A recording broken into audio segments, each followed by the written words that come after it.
Howdy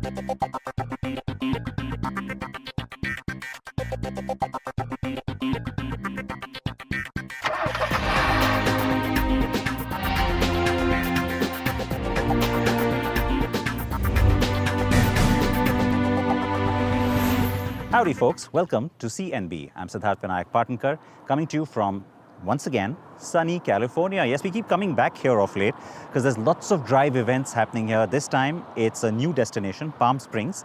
So it's nice and hot, nice and sunny, and we've got some great driving roads to be able to test this, the 7th generation of the 7 Series from BMW. Lots to talk about when it comes to this car. I can't tell you more than just a few basic facts because, of course, there's a strict embargo. So you'll have to wait for some time for the review. But what I can tell you is that for the first time in the car's history, you get a whole lot of drivetrain options. The car with me is the 760i, which is the V8. Yes, there is a V8 in the range. There's also the 6 cylinders, both diesel and petrol. They're all mild hybrid. You also have plug-in hybrids for the first time. And as standard, you have an i7. That is the first ever electric 7 Series. So lots to do. I will be driving the i7 as well. But for now, take a look at the new styling. There's a lot that's been said about that too. The car will come to us early next year.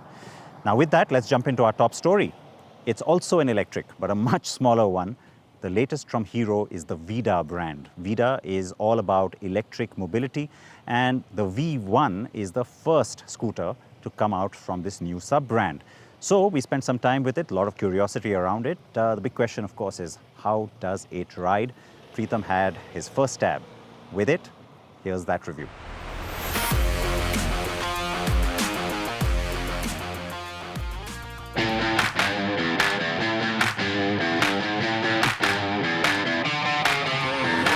The Vida V1 is Hero MotoCorp's first electric scooter.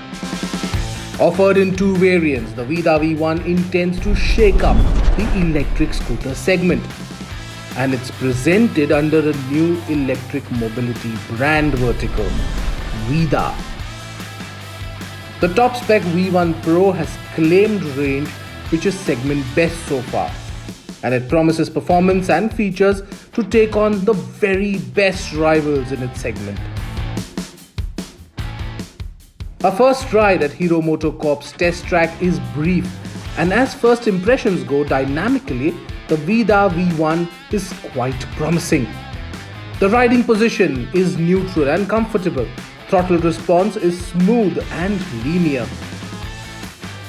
And straight line stability is immediately likable. On the straights, the V1 Pro will hit over 80 km per hour top speed quite easily and can maintain between 70 and 80 km per hour effortlessly. And when the corners come up, the Vida V1 has dynamics which are quite likable. It maintains composure even when leaned over around the corners. And even if you won't push a scooter this hard in the real world, the V1 remains composed and in control, even when scraping the center stand when pushed hard. As far as performance and dynamics go, there's nothing to find fault with the Vida V1.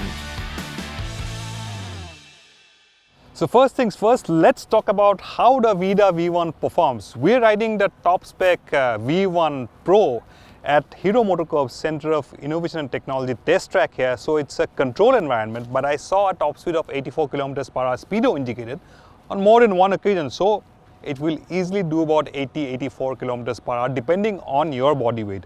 My body weight is 75 kgs, so I could see 84 km per hour top speed quite easily. 0 to 50, 0 to 60, you can sit at 55-60 km per hour quite comfortably. It's only beyond 60 km per hour that it takes a little bit of time to reach the claimed top speed. So it's a little slow, not alarmingly so, but yeah, it takes a bit of time to reach that 60 to 85 km per hour top speed. But what really surprised me is the way it handles. It's a 126 kg scooter, the V1 Pro, the top spec. It's about 2 kgs heavier than the V1 Plus, the lower spec variant, and even with that kind of weight, it's quite a nimble scooter, handles pretty well, you can change directions quite easily, so if you're out on the real world in traffic, it will be very easy to manage, easy to handle. Now the riding position also is quite comfortable. The rider's triangle is quite comfortable. My height is about 5 feet 9.5. I feel very comfortable sitting on it. Seat height is about 780 mm and I reach the handlebars quite nicely. So overall a comfortable place to be in, quite a broad seat. So no complaints on that front as well.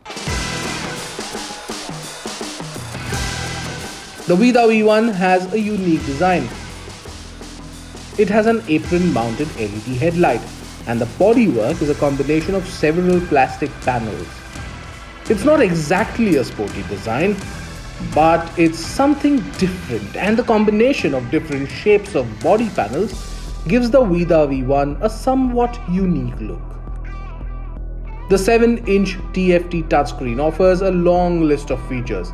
It comes with 4 riding modes: Eco, Sport, Rider and Custom. And the screen itself has features like brightness control, smartphone connectivity and even a document storing facility, apart from the over-the-air software updates. The modes can be changed through the toggle of a switch or through the screen. And there's a park mode, which also offers a reverse facility.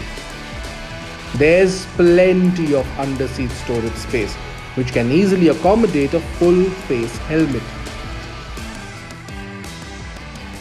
Design of the Vida V1 is a bit of a hit and miss. Initially, I wasn't very impressed with the design, but the more time I spent with it, the design did begin to grow on me. So it's a subjective thing really, so I'll leave it to you. Let us know in your comments whether you like the design or not. But yes, if you look at it, if you spend time with it, it does begin to grow on you. And in terms of proportion, it's quite well proportioned really, so it doesn't look very weird or nothing out of the ordinary. But what the strength of the Vida V1 is that it does look unique and different compared to any other electric scooter that you see in the market. So if you want to make a statement on a unique kind of an electric scooter, this one certainly is a unique design, and even if you don't like it at first glance, the more time you spend with it, the design does begin to grow on you. And in terms of features, you get a touchscreen, full color touchscreen instrument console. You get a mobile app also, but of course these are pre-production models that we're riding here today, so we don't have access to the app right now, which we will give you all the details once we get the scooter for a full-fledged review. But you do get different riding modes. You get an eco mode, you get a sport mode, you get a full custom mode where you can customize the range, customize the top speed and all that. So depending on your riding preferences, if you don't want to ride too fast, you can limit the speed. If you want it for more range, you can customize the range, so it will sort of limit the speed. So all those features are there, and it gets cruise control and quite a nifty few features really. And of course there's one more feature, which is a boost mode. So if you're riding at 30 kilometers per hour, you'll need to ride it for 30 seconds and then you want to quickly overtake, it'll automatically go to sport mode even if you're at eco mode. Now in sport mode, 85 kilometers, quite achievable. On the Pro, 0 to 40 is a claimed 3.2 seconds. On the Plus, which is the lower spec variant, 0 to 40 kilometers per hour is a claimed 3.4 seconds. We haven't been able to test the actual acceleration because of limited time, but from the get-go, the Vida V1 Pro is quite quick from the get-go. It will reach 50 kilometers per hour in no time, but it's only a slightly sluggish and the performance just taper beyond 60 to about 85 kilometers, which is the top speed.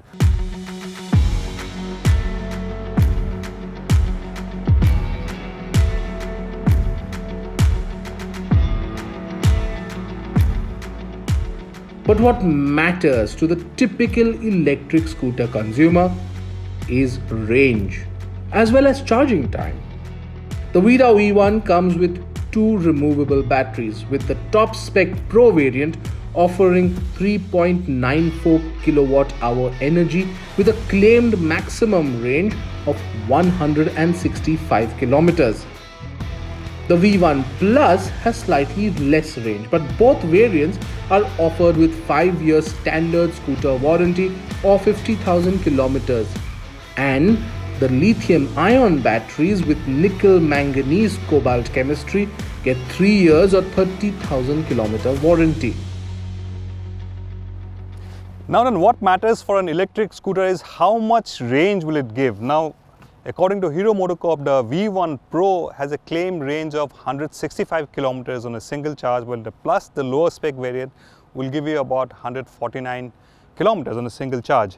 Of course, we haven't had time to check those ranges here, which we'll do once we get it for a proper elaborate review. But the thing is, how do you charge it? There are three ways you can charge it. You can charge it with a DC fast charger, which you can also use the Ather Grid and Hero MotoCorp's own network of public DC fast chargers.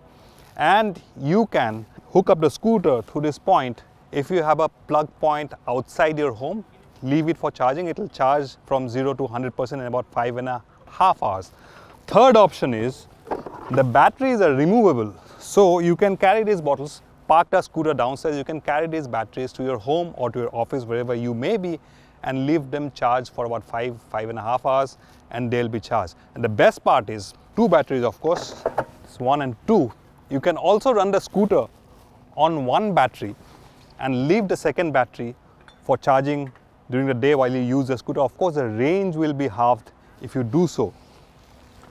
So that's a pretty neat thing to do. So even if you don't have a plug point installed outside your home, if you live in a high-rise apartment, you have problems accessing a plug point, you can very easily remove the battery and put it on charge overnight so that there is no range anxiety whatsoever.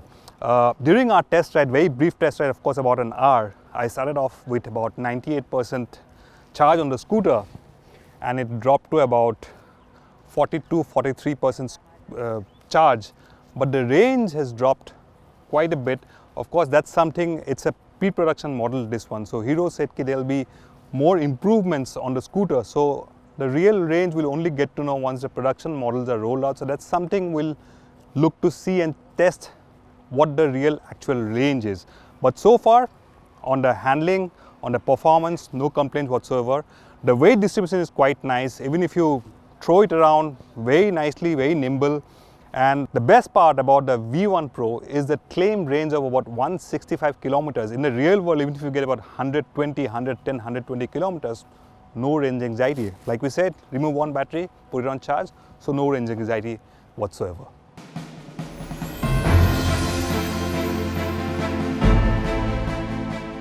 The Vida V1 sits in a unique position, and it will have its task cut out to take on established rivals like the Ather 450X, the TVS iQube, and the Ola S1 Pro.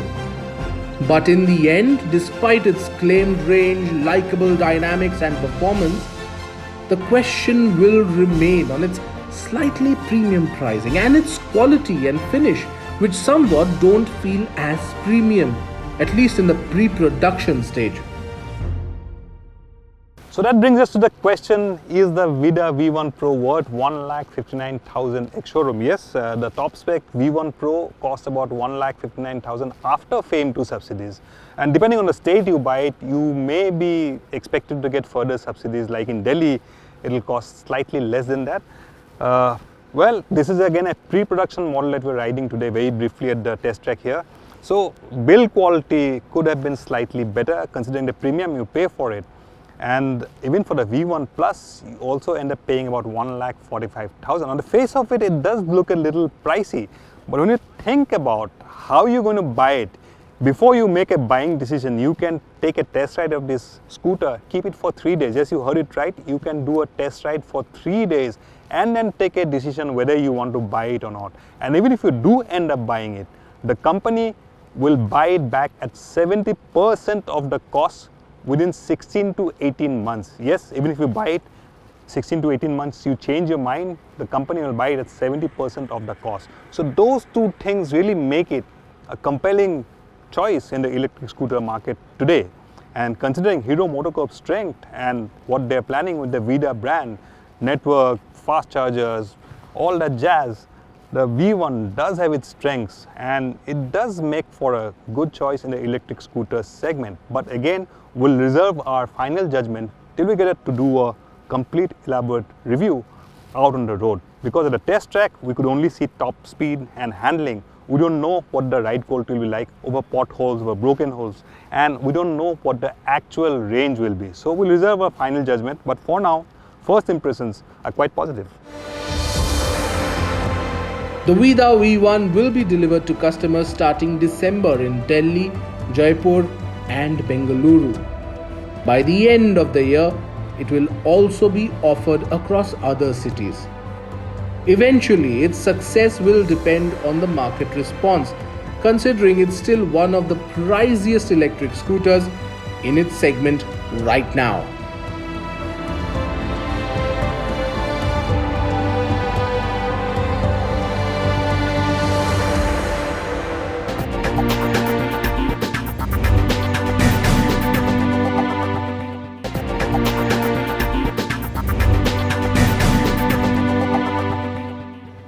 Welcome back to CNB.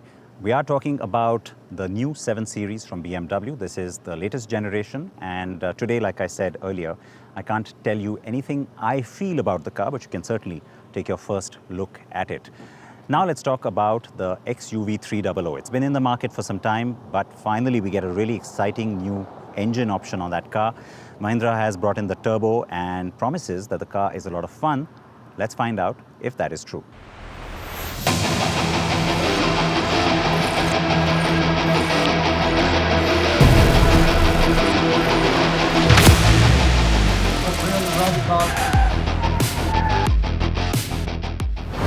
Well, it's raining cats and dogs out here, but that hasn't stopped us from telling you more about this new XUV300. Why am I saying that it's new? Well, because this one gets a turbocharged petrol engine. Yes, a 1.2 litre mStallion turbocharged petrol engine which punches out 128 brake horsepower. It is the most powerful subcompact SUV in this segment. And how do we distinguish between this and the ordinary one? Well, there are two distinct changes in the XUV300. The first being the twin peak logo now makes its way here onto the car. Obviously, this will be on all the XUV300s from now. But there is these red accents which you see here and here. This is what it is, the turbocharged petrol engine. This is, of course, the TurboSport series, as Mahindra calls it, but there's red splashed over all outside and inside too. Now you have this TGDI badge right here, and this is turbo. Yes, the GDI turbo is here. All that said, on the proportions front, nothing has changed, but you do get dual tone and monotone on this car, but the dual tone costs more. Now prices for this start at 10,35,000 rupees, going all the way up to 12 lakh. How does that affect the way you look at, say, the W6 variant of the XUV300? Well, for the normal W6 variant, it is 9,99,000 rupees. So this one is technically just 35,000 rupees more than that, with all the features included. That is very interesting pricing, but we feel Mahindra could have been a little more aggressive when it comes to price. Now, we don't exactly know how well it drives because we have just got a glimpse of it, so to say, right now on this small track, and all of these were, very controlled environment, so to say. However, there are a few things that we noticed. The turbo kicks in exactly where you want it, and the 230 Newton meters of torque is absolutely gorgeous on this car. Now we can't wait to drive and tell you more about it, but a lot hasn't changed in the way it looks. You get the red accents continue on the rear too, and the tires are the same. There is no difference in the way it looks, so it's still that subcompact SUV. But let's get inside the car and tell you more about, has anything changed there? Well, on the inside, nothing much has changed because it's, well, the same. The only thing that we get is the twin peaks on the steering wheel. The rest of the interior remains the same. So the sportiness is in that engine, and we can't wait to drive it because, it's available just in 3 variants, W6, W8 and W8 option, and you only get the manual transmission. It's a 6-speed manual that you get in this. It's, from whatever we could drive here, it is very responsive. The clutch is extremely light, but we want to do a full review to tell you more. Having said all of that, do let us know what you think about the prices, because we think Mahindra could have been a little more aggressive about it. So write in the comment section what you think this car is all about, and what do you think about Mahindra's plan with this car, because trust me, it's 2 years late because it was first shown at the 2020 Auto Expo and we finally get the car now. So obviously there has been a lot of thinking that has undergone to make this happen, but don't forget the Scorpio and the XUV700 got preference over this car. So it is late, but fashionably late probably. But still, when it's fashionably late, you do get this to become the most powerful subcompact SUV in its segment. No doubt about that. So tell us in the comment section what you think about this car and talk us through what you expect us to do or what your questions are when we review the car, so we'll know more.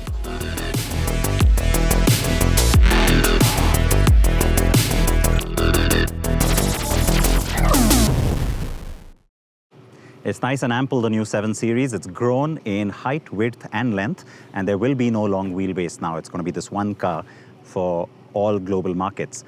With that, it's a wrap here on CNB. I hope you enjoyed the show and your first little glimpse of the new 7 Series. Everything else on the program. Please remember to wear your seatbelts front or back, helmets front or back as well. And don't forget to join us next week.